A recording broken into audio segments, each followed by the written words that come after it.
Hello, welcome to Lemon Studios, where we talk anything and everything entertainment. I'm, of course, the Lemon himself, Zeke Lamone, and this is my review for Toy Story 5. But before we get into that, let's get the house clean out of the way. Share and leave a like. Comment below, let me know your thoughts on Toy Story 5. And, of course, hit that subscribe button as it helps me grow into my YouTube career. I will greatly appreciate it. Now, all that out of the way, let's get into it, shall we? So, Toy Story. Be real with y'all. I think Toy Story is the greatest franchise of all time. I think it is the most consistent. I think it's always within high quality. If you're going to go between 1 through 10 on your rating scale, it's always between 8 and 10. If it's going to be 1 to 5 stars, it's always going to be between 4 and 5 stars, with the 4.5, 4.25, what have you, throughout. And I do believe now that the 5th one's out, it's the highest rated franchise of all time, where again, it's always in between 90 and 100% on the tomato meter. And, you know, it's one of those franchises, like, as they keep going, you just go, quit while you're ahead, because a lot of people think 1 is a borderline perfect movie. And it's just like, well, why would you do a number 2? That was a solid singular story. Then they do number 2, and 2 to me is the best Toy Story movie out there, easily. I actually think it might contend for maybe my top 10 favorite movies of all time. To me, it's borderline perfect. And then here comes 3. Oh my God, you have the great 1-2 punch. Not everything needs to be a trilogy. Oh my God, that might be the greatest trilogy of all time. What an ending. Hey, we're gonna do 4. No, don't do 4. There's no need for a 4. You told the story. It was completed. It was done. Wow, that was a great epilogue. Okay, cool. What a lesson within, hey, maybe it's time to move on. You know, try something new. Don't be stuck in your ways that you've been doing it for the longest time. Great epilogue for showing for the kids that grew up along the way. Yeah, all right. Great 4 movies. We're gonna do a 5. Why would you do a number 5?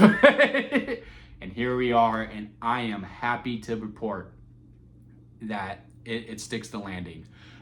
It contends with the other 4 as well. Like I said, 2 to me is still the top, but 5 does battle within it. Like, I don't know what my ranking would be today, but it would be different tomorrow. And it would keep those 2 through 5 spots would keep battling each other out. All the things I really appreciate about the movie first, right? Let's get all the positives out of the way. I really like the dynamic of the tech, and that whole dichotomy, that whole debateness, if you will, on if the tech is good for the children or it's not. What I really appreciate about it is that, yes, Lily Pad may be the villain of this movie, or the tech in general may be serving as the antagonist, but they're not bad. They're not bad people. It's not one of those antagonists where, yeah, you know, everything I'm doing is evil, but, you know, I was beaten as a child, so therefore it's understandable why I would do what I do. No, the tech are serving what they believe is best for their child, exactly how the toys are serving what they think is best for their child. It's just about they have 2 different ways of going about it, and one's fresher and one's newer, and one threatens the toys that we have grown up with, or that we're presenting our kids to show, like, hey, these toys are cool. So we're like, ooh, boo the tech. But no, again, everyone is kind of within the same everyone has the same goal. They just have different ways of going about it. And I really, really appreciated that element of it, because tech does have a place in it, but there's also a place for toy and playtime, and actually being outside and not just being on the screen all the way through. And the way that the movie communicates that, I think they absolutely nailed it out of the park. The other thing that I really enjoyed about this movie was, I think it was really smart to make Jessie the lead. I think, you know, in a lot of ways that you could say, this movie borrows a lot from his past predecessors. Hell, I think this movie also borrows a good chunk from other properties within Pixar, and I'll get into that a little bit. But yes, Jessie is now going through, again, hey, the anxieties of that she may be losing her kid, right? Just because, you know, in Toy Story 2, she loses Emily because Emily grew up and, you know, she left her for a donation. That was actually the scene that made me cry for the first time during the movie. I don't know what it is about this cowgirl, man, but man, I just pull for her all the time. There's a few scenes in this movie where they just had me really bawling for her. And again, Jessie was the first character to make me cry in a movie, and she is still continuing to make me cry to this day. And, you know, within that story and that being the crux and being the anchor throughout the whole entire film, I just thought it was played really, really strong. I think they do enough to amplify it and intensify it a little bit more, because in 2, it was just about, oh, she left me. Here is about like, no, Bonnie still needs me in a lot of ways. And again, everything that we did with Jessie I thought was really good. And again, they kind of used the Jessie character and the lily pad character to replicate that Woody and Buzz dynamic that we had in the first movie, where, you know, Buzz is, yeah, he's the antagonist, but he's not a bad guy. It's the same way with lily pad. They just have different points of view on how to help Bonnie, that I thought, again, was very, very interesting to watch, and I really enjoyed that watching that all the way through the movie. Now, as for criticisms that I have the film, I mean, they're very minor, and some things that they just can't help. The only actual choice that they make that I think is worthy of criticism is that something happens within the third act that adds time. That's simply all it was there to do was that the third act could have been much easier. Hey, we could have had a heart-to-heart, and then we could have had an understanding, and then we could have fixed everything much quicker. But no, we had to add this little bit of a rescue, if you will, just to pad time into the third act. Although it does captivate in a callback from the very first film that I thought was like, okay, you know what? It was all worth it just for that one moment right there.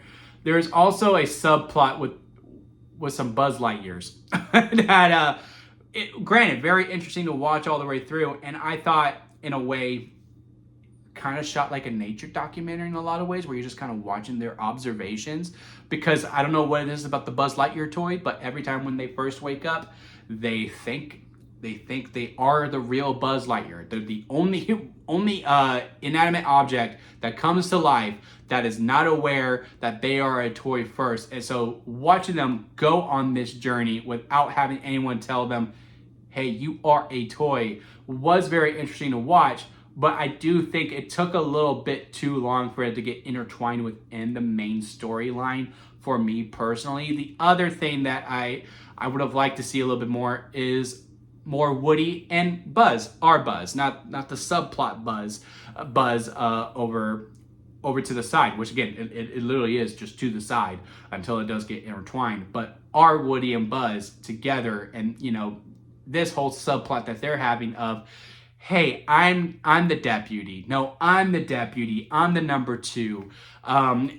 Was really, really fun to watch, and I would have liked to see a little bit more of that, because overall that conflict kind of gets brushed over relatively very quickly, even after they do have their little bit of a scuffle. You know, Mr. Potato Head says, you see in the trailer when he goes, oh, it's nice to see them fighting again. It is, and I would have liked to see a little bit more of that throughout the whole entire film. But with this being a 90 minutes, something's got to give. You got to focus on what you're going to focus on. And with this being Jessie's story, what they chose to focus on mainly, overall, I agree with. Maybe we could have trimmed the subplot Buzzes a little bit more, just to give a little bit more time to Woody and our Buzz. That probably would have amplified it a little bit more. And again, that one moment within the third act, I just think, okay, that was just there, the pad runtime. But it does lead up to a hell of a moment that calls back all the way to the very first movie that I enjoyed. But again, overall, I really did love this film. I cried maybe 3 times in this movie, because the other thing that I really appreciate about this film is that I got really attached to Bonnie in a lot of ways. Like, I don't know if this is unpopular opinion, but I liked Andy in the first 3 films, but I only cared for Andy because Woody cared for Andy. You know what I mean? While in Toy Story 4, yeah, I liked Bonnie, but again, I think I only liked Bonnie because the toys liked Bonnie. Here in 5, like, yes, you care for Bonnie because Jessie cares about Bonnie, but you really do get to know Bonnie. You understand why Jessie and the toys love Bonnie. It's not just because it's their job. It's because Bonnie is super cool. You know, and as a young kid myself, like I could picture myself back to being young and seeing how Bonnie interacts with people and how super attached she is to the toys. That man, my throat was getting dry. And how super attached she was to the toys, that I was that kid. I was one of those kids who like always needed something in his hand, and he would always be playing with something. And if he was super nervous, he would have the toy speak for him as opposed to him speaking for himself. And Bonnie has those attributes in it. And so watching that play out and watching that secondhand embarrassment when, you know, other kids that she is with going, you still play with toys? Yeah, it hit a chord with me, and therefore I got super attached to Bonnie in that way. And also just being in that imagination. There's another kid that comes into play too, and you know, when you're in the scenes of when they are actually playing and seeing the child's imagination come to life, oh boy, it just really hits it out of the park for me. So yeah, Toy Story 5 again is another one that hits it out of the park, like, or at least hits a triple. Like, that's the thing. These movies are either home runs or they're triples. There's no single and doubles over here. If I had to rank this on the lemon scale, where it goes sour lemon at the bottom, expired store-bought lemonade, bad movie, but hey, it's good. Store-bought lemonade, good movie, but hey, there's some bad. Lemonade in the middle, good movie. Freshly squeezed lemonade, very good movie. Minor nitpicks here and there. Then strawberry lemonade at the very top because that's the best kind of lemonade. Toy Story 5 to me is a freshly squeezed lemonade.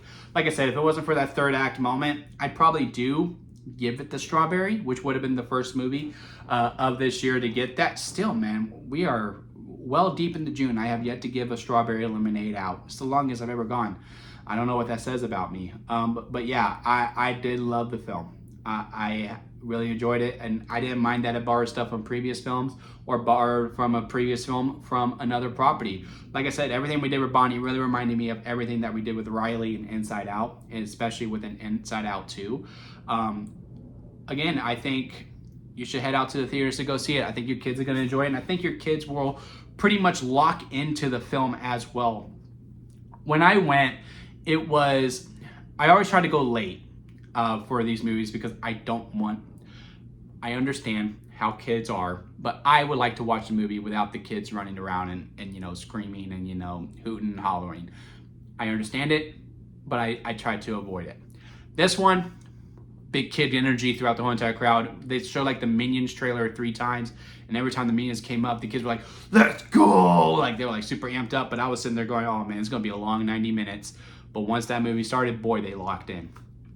And it was quiet all the way through. They were really paying attention until we were starting to get to the end, and then they were just like, I'm hungry in a lot of ways. But again, I think that's a real testament to the movie, which is why I bring it up, because again, the kids really locked in and paid attention to the film. Animation's breathtaking. Again, Jessie is great. It's good to see Woody and Buzz again and see their dynamic.